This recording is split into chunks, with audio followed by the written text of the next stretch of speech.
The Chinese Minister of Finance, Lan Fuan, recently revealed that by the end of 2024, the local government debt in China will have reached 92.6 trillion yuan. This includes 10.5 trillion yuan in hidden local government debt, 34.6 trillion yuan in national debt, and 47.5 trillion yuan in legally mandated local government debt. Hidden debt refers to loans taken by local governments beyond the official debt limit, which are directly or indirectly repaid with fiscal funds or illegally guaranteed.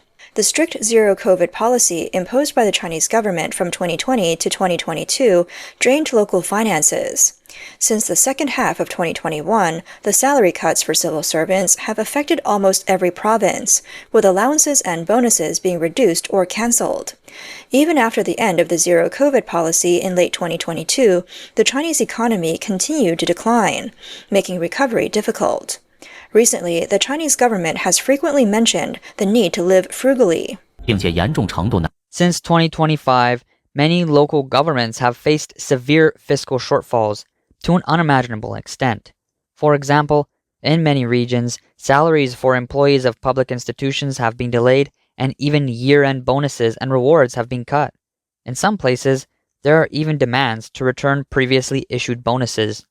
A vlogger highlighted that the real issue isn't the inability to pay wages, but the fact that employees aren't quitting, even when wages are unpaid. This dilemma is the result of rising local debt.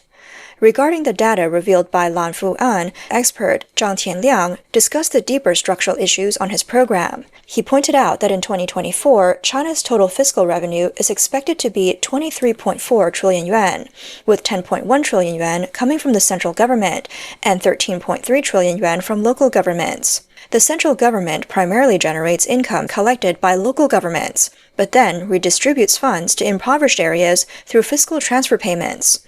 In 2024, the central government's total transfers to local governments will reach 10.2 trillion yuan, which exceeds its own fiscal revenue of 10.1 trillion yuan.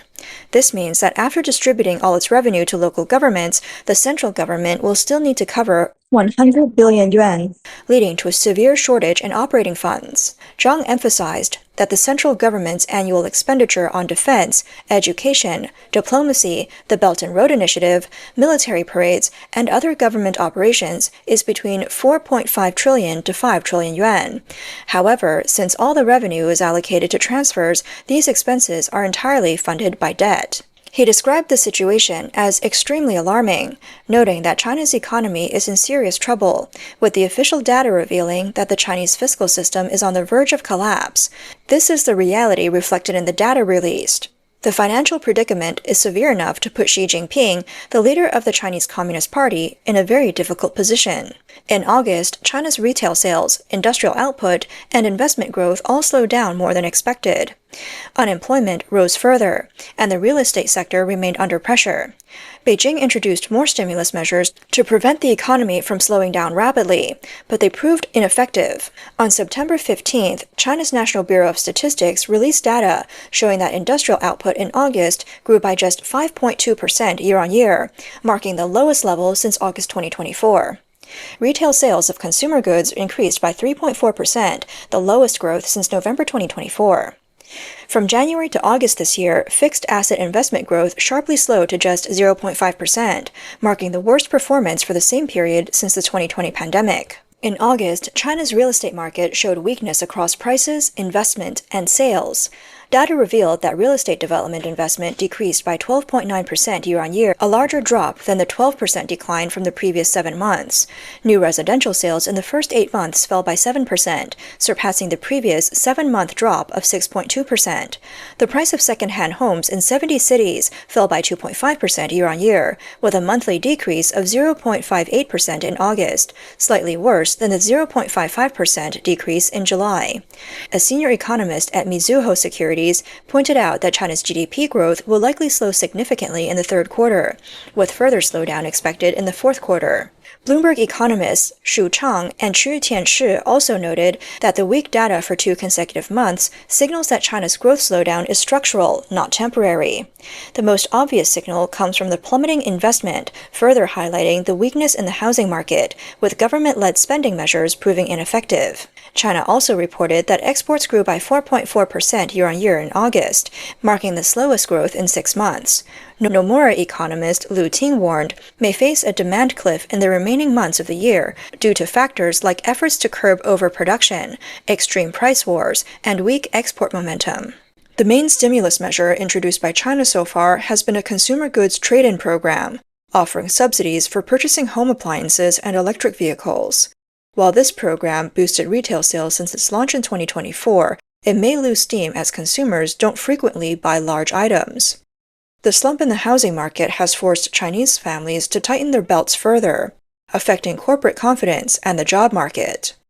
In August, urban unemployment rose to 5.3%, up from 3% in June and 5.2% in July, reaching the highest level in 6 months.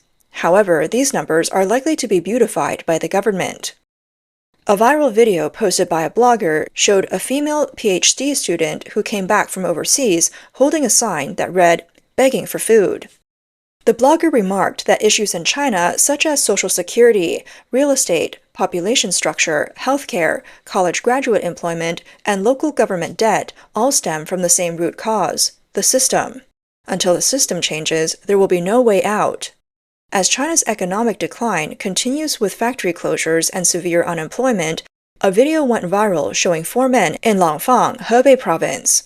They were unable to find work and were hungry after a day of searching, forced to beg along the road. Many online users expressed their sympathy.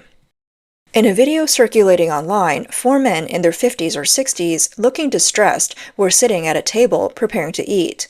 A woman in the video explained that she had seen the men greeting others as they walked by, but everyone just waved their hands to refuse. Curious, the woman waited for them to approach and asked about their situation. One of the men, dressed in a white shirt, explained that they had been looking for work all day long, but couldn't find anything. At over 60 years old, they were unable to find work and had no money for food. As he spoke, the man slapped his face twice and said, "I don't even care about my old face, I'm just looking for food." Feeling sorry for them, the woman took the 4 men to a nearby noodle shop. Some users online expressed their sympathy, saying that it's very hard for young people in China to find work now. Migrant workers coming to find jobs have run out of money and have no food to eat. Rural people looking for jobs in the city often can't find work and end up with no food to eat. It's really not easy. In fact, the phenomenon of being forced to beg due to unemployment has been increasingly common in China in recent years. Another video shows a man limping into a restaurant in Guangdong province in March. He asked the owner if they were still hiring, but the owner replied that they weren't. The man hesitated, then asked, "I can do any kind of work, just tell me what needs to be done. I can do it well." The owner told him that all positions had been filled and no more workers were needed. Disappointed, the man stood by the door for a moment, then mustered the courage to approach the owner again and asked, "Can I work here for 2 days? I don't need a salary. I just want food for 2 days. After that, I'll leave to look for another job." The man explained that he was from Hunan province and had come to Guangdong looking for work, but after a day and a half without food, he was desperate. This video sparked widespread discussion online, with many users commenting, "The only thing left is mutual help from the lower class, as we can't rely on government departments." Another comment read, "This is the Chinese dream under Xi Jinping." Meanwhile, Chinese Finance Minister Lan Fuan has continued to state that the government will strictly implement the policy of living frugally and ensure the 3 guarantees at the grassroots level. The 3 guarantees primarily focus on ensuring the operation of local government authorities. Former Inner Mongolia official Du Wen recently revealed reliable, confidential information from within the Chinese Communist Party. He stated that the main guiding principle for Xi Jinping's current economic policy is summed up in 3 words: focus on development. Xi has expressed frustration that some local governments and departments lack enthusiasm for development and aren't taking enough risks. He's emphasized that county-level governments need to find ways to increase revenue, take action, and push forward. They should not just rely on central government relief. Reports suggest that authorities are preparing to implement a differentiated transfer payment system in certain provinces, rewarding the diligent and punishing the lazy. This would shift from a full subsidy system to one based on gap guarantees. Du Wen added that Xi Jinping is facing significant challenges. He often says, only by managing a household can you understand how expensive basic goods are. This has become one of the most frequently stated phrases since Xi took full power over China's economic work, sidelining the State Council. This indicates immense pressure on Xi, as the central government's finances are in dire straits. Xi's external spending, military expansion, stability maintenance efforts, major domestic investment projects, and local government transfers all require substantial funding. Since taking office, Xi Jinping has frequently held military parades, but the funding has never been disclosed. According to Taiwan's National Security Intelligence, the military parade on September 3rd this year cost an estimated 36 billion RMB. Taiwanese scholar Shen Mingshi pointed out that when foreign dignitaries are invited to these events, they may ask for additional funds, possibly even requesting debt forgiveness or other financial aid. At the Shanghai Cooperation Organization Summit in Tianjin on September 1st, Xi announced that by the end of 2025, China would provide 2 billion RMB in grants to member countries and also issue 10 billion RMB in new loans to bank consortium members over the next 3 years. While China's fiscal pressures continue to rise, its fiscal income is decreasing, unable to keep up with the increase in spending. Debt is piling up, and the financial gap is widening. Du Wen further explained that the central government's transfer payments to local governments have now surpassed 10 trillion RMB. This means the central government is essentially funding local governments' operations. This includes basic functioning of local government, livelihoods, and social welfare. On top of this, Xi's ambitions to expand military spending, maintain stability, support education, and pursue external financial aid is all being funded through borrowing, which has already reached unsustainable levels. Du Wen stressed that the central government is now facing a severe financial crisis, similar to the fiscal collapse experienced by the Soviet Union before its downfall. Du Wen warned that a major disaster is imminent, with the risk of many people going hungry. If Xi Jinping abandons the fiscal policy that supports local governments, the consequences will be dire. There'll be a massive shortfall in funds for essential services in impoverished regions, including unemployment benefits, social security for the elderly, pensions for civil servants and teachers, medical funds, and government salaries. This would lead to widespread social instability. Without transfer payment guarantees, the basic operation of local governments would grind to a halt, and disorder could be inevitable. Du Wen stated that some local governments aren't lacking funds, but the issue is that most of their fiscal revenue is taken by the municipal, provincial, and central governments. The central and provincial governments collect the money from local governments and then return it under the guise of transfer payments. This situation mirrors the logic behind the Great Leap Forward from 1958 to 1960, which led to the deaths of millions from starvation. During those years, the weather was good, and grain production increased in China.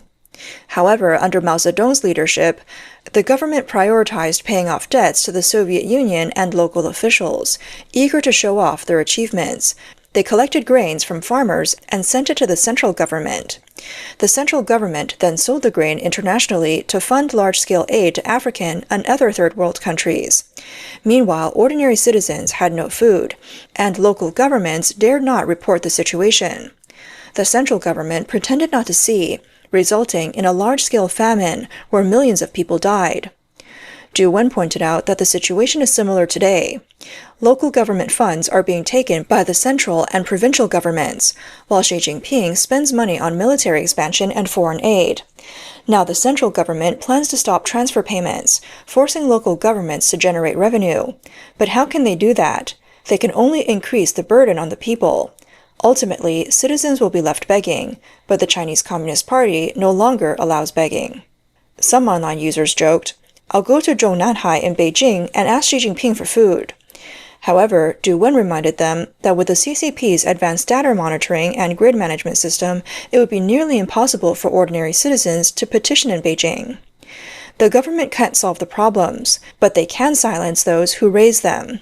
He warned that the hardships of the people are far from over. The economic downturn in China is exacerbating instability in the CCP regime, and the CCP leadership is increasingly worried about potential uprisings.